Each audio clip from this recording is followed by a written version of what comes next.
বাংলাদেশ ইন্ডিয়ার দারুণ একটা সম্পর্ক ছিল ৭১ সালের পর থেকে। ৭১ সালের আগে থেকেও ভালো সম্পর্ক ছিল, কিন্তু ৭১ সালের পর থেকে পাকিস্তানের সাথে যুদ্ধ হওয়ার সময় থেকে অনেক ভালো একটা সম্পর্ক ছিল ইন্ডিয়ার সাথে। কিন্তু বর্তমানে ইন্ডিয়ার সাথে কিন্তু সম্পর্কটা আগের মতন আর নেই।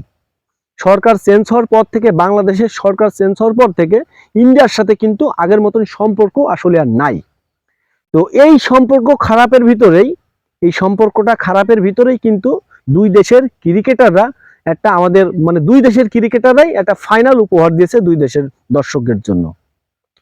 তো এটা কিন্তু জাতীয় দলের না, এটা হচ্ছে আপনার দুই দেশের জাতীয় দল না, এটা হচ্ছে অনূর্ধ্ব-19 দলের ক্রিকেটাররা। বাংলাদেশের অনূর্ধ্ব-19 দল, আপনার হচ্ছে ইন্ডিয়ারও অনূর্ধ্ব-19 দল। এই দুই দেশের ক্রিকেটাররা এশিয়া কাপের ফাইনালে দুই দেশের ক্রিকেটাররা উঠেছে। তো এই এই ফাইনাল জুড়ে অনেক অনেক কিছু হয়ে গেছে আসলে। এই যে বললাম না, সম্পর্কটা খারাপ বলেই কিন্তু এই উত্তেজনাটা শুরু হয়েছিল।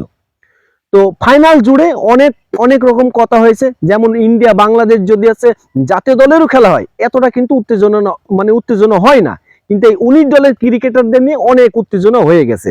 তো শেষমেশ ফাইনালটা হলো বাংলাদেশ কিন্তু বলতে গেলে ইন্ডিয়া পাত্তাই পায়নি বাংলাদেশের কাছে। হ্যাঁ, ইন্ডিয়া কোনো রকমই পাত্তা পায়নি বাংলাদেশের কাছে। তো এই যে তারপরের থেকেই মনে করেন যে মিডিয়ায়, সামাজিক যোগাযোগের যে অবস্থা, দুই দেশের হচ্ছে মানুষের ভিতরে যে আমরা এক কথায় খামছে, তো এইটা কিন্তু মানে এই যে বললাম যে খারাপের জন্য কিন্তু এটা ঘটেছে। তো এইগুলা করা ঠিক না, কারণ হচ্ছে খেলায় হার জিত থাকবেই। দুই দেশই ফাইনাল উঠেছে, উঠার পরে এক দেশ হারবে, এটা স্বাভাবিক। এক দল হারবে, এটা একদমই স্বাভাবিক। কিন্তু এইটা নিয়ে এত এত বাজাবাজি, এত কিছু করা কিন্তু ঠিক না। আর বিশেষ করে ইন্ডিয়ার উপরে যে বাংলাদেশের এখন বর্তমানে যে রাগটা, ইন্ডিয়ার একটা চ্যানেল যে বাংলাদেশের মিথ্যা প্রচার ছড়ায়, ইন্ডিয়ার একটা চ্যানেল, এই জন্যই কিন্তু বাংলাদেশের মানুষের বেশি ক্ষোভ ইন্ডিয়ার প্রতি এখন বর্তমানে। তো এইটা নিয়ে তারপরে আবার বাংলাদেশে আবার জিতে গেছে, হোক না সে 19 দলের ক্রিকেটাররা, কিন্তু বাংলাদেশ জিতে গেছে। এইটা নিয়ে বাংলাদেশের মানুষ তো আরো মনে করেন আরো কিছু বলা বলি করছে, আরো আনন্দ করছে। সবাই অনেক কমেন্ট দেখলাম যে করে হোক ইন্ডিয়াকে হারাতে হবে। আসলে ইন্ডিয়ার ক্রিকেটাররা 19 দলের ক্রিকেটারদের সাথে পাত্তাটাই হয় না। আমরা দেখেছি যে বাংলাদেশ কিন্তু দুইবার পর চ্যাম্পিয়ন থেকে আবার চ্যাম্পিয়ন হলো। সেখানে কিন্তু ইন্ডিয়ার ক্রিকেটাররা কিন্তু ওইভাবে কিন্তু বাংলাদেশের সাথে, বিশেষ করে 19 দলের ক্রিকেটাররা পারে না।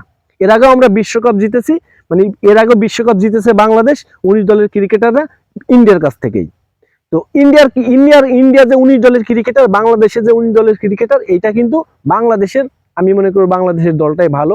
বরাবরই বাংলাদেশের 19 দলের ক্রিকেটাররা ভালো। হোক না জাতীয় দল বাংলাদেশ হারে, ঠিক আছে, ওইটা নিয়ে তো কথা বলছি না, কিন্তু 19 দলের ক্রিকেটারদের সাথে ইন্ডিয়ার ক্রিকেটাররা পারে না। তো যাই হোক, এইটা নিয়ে অনেক কাদা ছোড়াছুড়ি হয়েছে। এত কাদা ছোড়াছুড়ি করার দরকার নাই, কারণ দুই দেশের পরিস্থিতি যেভাবে খারাপ।